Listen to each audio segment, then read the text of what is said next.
Nasubukan mo na bang mapunta sa isang sitwasyon na hindi mo gusto? O nagkaroon ka ng problema tapos napaisip ka na kung meron lang sana akong sapat na pera ngayon, mabilis ko lang itong masusolusyonan. Karamihan sa atin ay alam na ang problema ay hindi nawawala. Mangyayari at mangyayari ito. Hindi lang tayo sigurado kung anong klase ng problema ang darating sa ating buhay at kailan ito mangyayari. Basta alam lang natin na hindi nawawala ang problema dahil komplikado ang mundo at wala tayong control sa kung ano ang posibleng mangyari bukas. Mapabata man o matanda ay parehong nakakaranas ng problema. Isipin mo na lang noong bata ka pa. Siguro ay isa sa madalas mong pinoproblema ay kung paano makakuha ng mataas na grades o kung paano maging katanggap-tanggap sa iyong mga kaklase.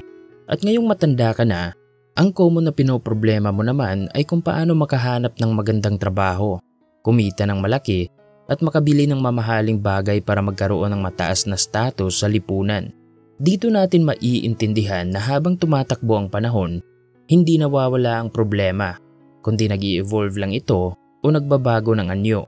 Lahat tayo ay nakakaranas ng iba't ibang pagsubok sa buhay. At merong isang bagay na hindi nawawala o unang bagay na madalas nating iniisip sa tuwing nagkakaroon tayo ng problema. Yes, ang bagay na yon ay pera. Halos lahat ng mga pagsubok na ating kinakaharap ay palaging connected sa pera. Tulad ng merong nagkasakit sa inyong pamilya at kailangan ng malaking halaga para sa pagpapagamot. Nawalan ka ng trabaho, huminto ang daloy ng iyong income pero patuloy pa rin ang iyong paggastos dahil kailangan mong kumain at mag-survive. Nasira ang isa mong gamit at kailangang ipaayos. At nagkaroon ng kalamidad, pandemic, lindol, bagyo at bagbaha. Kahit gaano pa kaliit ang halaga na kailangan mo sa panahon ng emergency, kapag hindi mo ito napaghandaan, ay magdudulot pa rin ito ng problema. Dahil sa halip na haharapin mo na lang ang nangyari, puproblemahin mo pa kung saan ka kukuha ng pera. Paano kung mahiyain ka at wala kang lakas ng loob na manghiram ng pera sa iyong mga kakilala? O paano kung ang mga kakilala mo mismo ay wala ring pera? Kaya ang resulta ay patong-patong na problema at matinding stress. Kaya kung gusto mong protektahan ang iyong sarili sa hinaharap at malayo sa pagkakaroon ng malaking utang, dapat ay gawin mong goal na magkaroon ng emergency fund. Matutulungan ka nito na magkaroon ng peace of mind. Gusto kong pag-usapan natin ngayon ang emergency fund. Kung ano ito, ano ang kanyang purpose, paano ito pag-ipunan, at saan ito maganda ilagay. Napili ko ang topic na ito dahil common na nangyayari sa ating mga kababayan na dinaanan lang ng isang emergency ay baon na agad sa utang. At kamakailan lang ay marami sa ating mga kababayan, kabilang na rin kami, ay naranasan ang sunod-sunod na lindol at matinding pagbaha na dulot ng bagyong Tino. Maraming bahay at mga gamit na ilang taong pinag-ipunan ay nasira at nawala sa isang iglap. Maraming negosyo ang nagsara at mga empleyado na pansamantalang nawalan ng pagkakitaan. Sa panahon ng kalamidad at kahit ano pang mga hindi inaasahang pangyayari, wala tayong ibang goal kundi ang bumangon at makabawi sa kung ano man ang nawala sa atin. At habang nasa proseso tayo ng pagbangon, malaking tulong din na meron tayong perang magagamit o emergency fund. Kaya siguraduhin na mapanood mo hanggang dulo ang video at ihanda mo rin ang iyong papel at panulat para malista mo ang mga mahahalagang aral. So kung handa ka na, simulan na natin ang discussion. Part 1. Ang kahalagahan ng emergency fund. Maraming uncertainty sa buhay. Hindi natin alam kung kailan tayo susubukan ng panahon. Wala tayong control sa kung ano man ang posibleng mangyari. Ang tanging magagawa lang natin ay ayusin ang ating mga desisyon at maging handa sa ngayon. Isa sa mabuting desisyon na magagawa natin para protektahan ang ating sarili sa hinaharap ay pag-ipunan ng ating emergency fund. Kung hindi mo pa alam ang kahulugan ng emergency fund, ito ay pera o ipon na nakalaan para sa mga biglaang gastusin o hindi inaasahang pangyayari. Ang halaga na kailangan mong maipon para dito ay katumbas ng iyong 3 to 9 months na income o living expenses. Pag-uusapan natin ito in detail mamaya. Ang emergency fund ay hindi ito para sa mga luho o bakasyon, kundi para sa mga sitwasyong kailangan mong mag-survive habang wala ka pang regular na kita. At ito ang unang dahilan kung bakit kailangan mong mag-ipon para sa iyong emergency fund. Kung sakaling huminto ang daloy ng iyong income, it's either natanggal ka sa trabaho, nalugi ang kumpanya na iyong pinagtatrabahuan, o nagkasakit ka at kailangan mo munang magpahinga ng sapat na panahon, ang emergency fund ay nakakatulong para patuloy mong matustusan ang mga basic needs ng iyong pamilya. tulad ng pagkain, tubig, kuryente, internet, gamot, transportasyon at iba pa. Hindi mo na kailangang mangutang ng malaking halaga o magbenta ng gamit dahil meron kang ipon na nakareserba. Sa ganitong paraan, hindi ka agad lulubog sa utang kahit merong emergency. Ang pangalawang dahilan kung bakit mahalaga ang emergency fund ay nagbibigay ito sa atin ng peace of mind at konting control sa sitwasyon. Kapag meron kang sapat na pondo na mahuhugot, kahit merong problema ay mas malinaw kang makakapagdesisyon at ang bawat problema ay mabilis mo rin na masusolusyonan. Halimbawa, kapag nagkaroon ng major na sira ang iyong sasakyan at meron kang sapat na pera, hindi mo na hihintayin na lalo pa itong masira, kundi ipapatingin mo agad ito sa iyong trusted mechanic.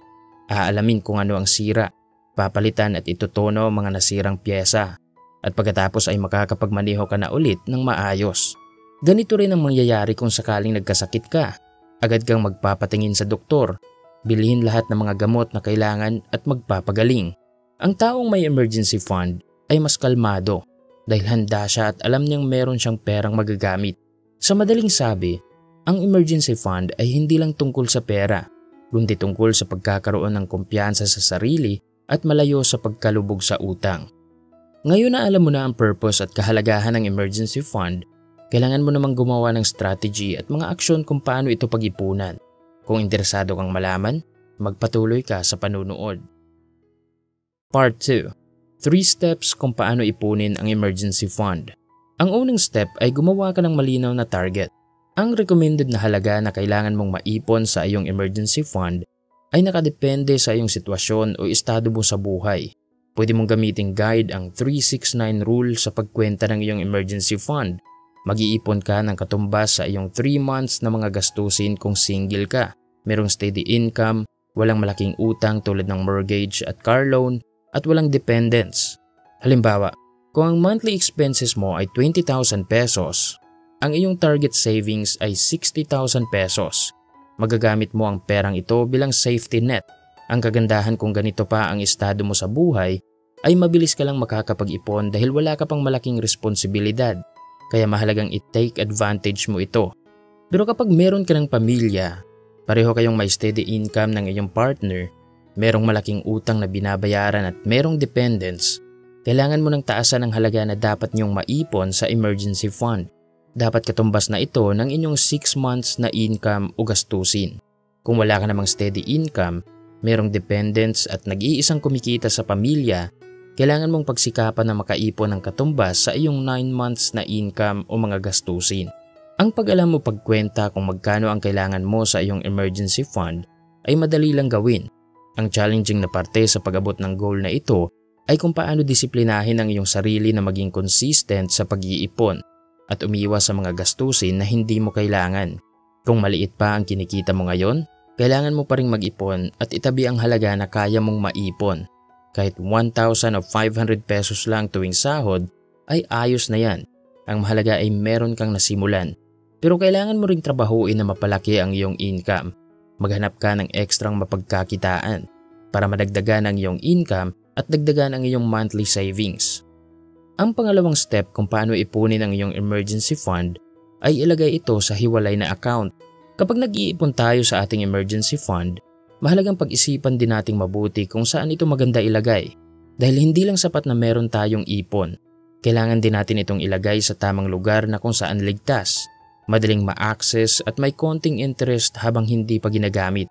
Ang purpose sa paggawa ng hiwalay na account sa iyong ipon ay para maiwasan mong magalaw ito o magamit sa mga gastusin na hindi kabilang sa emergency. Mainam na magbukas ka ng hiwalay na savings o digital bank account para dito. Pwede rin sa alkansya. Huwag mo itong ilagay sa mga investment na may lock-in period tulad ng Pag-ibig MP2, bonds at kahit sa negosyo. Dahil ang purpose ng emergency fund ay para meron kang liquidity o meron kang madaling access sa pera kung kinakailangan at hindi para kumita. Ang kagandahan kung sa bangko mo ilalagay ang iyong ipon, especially digital banks, ay meron kang access sa iyong cellphone. Mamomonitor mo ang iyong monthly contribution, kikita ka ng interest at pwede mo itong i-automate. Halimbawa, tuwing sahod o sa tuwing nakakatanggap ka ng bonus ay automatic na malilipat ang 10% sa iyong savings account. Sa ganitong paraan ay hindi mo na pag-iisipan ang pag-iipon. dahil kusa itong nangyayari. Ang aasikasuhin mo na lang ay kung paano i-manage ang natirang 90% ng iyong income. At ang pangatlong step ay protektahan mo ang iyong ipon. Ang pagbibigay proteksyon sa iyong goal ay dapat kasama rin sa iyong strategy. Kung paano bigyang proteksyon ang iyong ipon ay una, dapat meron kang disiplina sa paggastos. Alam naman nating lahat na sa tuwing gumagastos tayo ay nagpapalabas tayo ng pera o binabawasan natin ang ating resources. Kung hindi tayo maingat sa paggastos ay paniguradong mahihirapan na tayong mag-ipon at magko-compromise ang iba nating mga gastusin. Kaya napakahalagang meron kang disiplina sa paggastos. Pagkatapos mong magtabi ng pera sa iyong emergency fund ay kailangan mong gumawa ng budget. Ilista mo ang iyong mga gastusin. Mag-allocate ka ng pera sa iyong mga wants at needs. Hanapin mo rin ang iba mong expenses na pwedeng gawa ng adjustment at mag-install ka ng expense tracker app para ma-monitor mo ang iyong paggastos araw-araw. Ang sikreto sa pagkakaroon ng disiplina sa paggastos ay awareness. Kapag alam mo kung saan gagamitin ang iyong pera, kung magkano lang ang gagastusin at meron ka ring tracker ng iyong actual na paggastos, ang mangyayari ay meron kang feedback sa iyong sarili kung anong bahagi ng iyong finances ang dapat gawan ng improvement. Ang pangalawang paraan kung paano bigyang proteksyon ang iyong emergency fund ay dapat alam mo kung saan at kailan mo ito gagamitin. Babawasan mo ba ito para makabili ng regalo dahil birthday ng iyong kaibigan? O gagamitin mo ito para makapag-travel sa bagong bukas na tourist spot? Kapag wala kang malinaw na purpose kung saan at kailan mo gagamitin ang iyong emergency fund, mataas ang chance na magagamit mo lang ito sa mga maliliit na bagay. At kapag nagkaroon na ng totoong emergency, wala ka ng sapat na pera na magagamit. Para meron kang guide sa paggamit ng iyong emergency fund, ay kailangan mong tanungin ang iyong sarili kung kailangan mo ba ito ngayon, urgent ba ito, o unexpected. Halimbawa, habang naglalakad ka sa loob ng mall ay nakita mong for sale ang paborito mong sapatos. Dating 7,800 pesos, ngayon ay 3,500 na lang. Gusto mo ang design at kulay nito dahil madaling pormahan. Iniisip mo rin ang papuri ng iyong mga kaibigan kapag nakita nilang suot mo ito. At dahil dito ay naging emotional ka na at gusto mo na itong bilhin. Pero ang problema, hindi ito kasama sa iyong budget at plano. Bago ka pumunta ng mall, ang intensyon mo lang ay kumain at tumambay sa coffee shop. Ang suggestion ko kapag napunta ka sa ganitong uri ng sitwasyon ay paganahin ang iyong utak at talunin ng logic ang iyong emosyon. Pwede mong sabihin sa iyong sarili na meron pa naman akong sapatos na magagamit. Kung bibilhin ko ito ay mababawasan lang ang aking ipon. Hindi naman ito emergency. Meron pa namang sale sa susunod na buwan. At katumbas na rin ng aking 3 araw na sahod ang 3,500 pesos. The more na mag-iisip ka ng maraming dahilan, napapaliit mo rin ang iyong kagustuhan na gumastos. Lalong-lalo na kapag hindi ito kailangan, urgent at unexpected. Sana ay nagustuhan mo ang topic natin ngayong araw. Huwag kalimutang mag-subscribe para lagi kang updated sa mga bago naming videos. I-like kung nagustuhan mo ang topic natin ngayon. Mag-comment ng iyong mga natutunan. At i-share mo na rin ang videong ito sa iyong mga kaibigan. Maraming salamat sa panunood. At sana ay magtagumpay ka.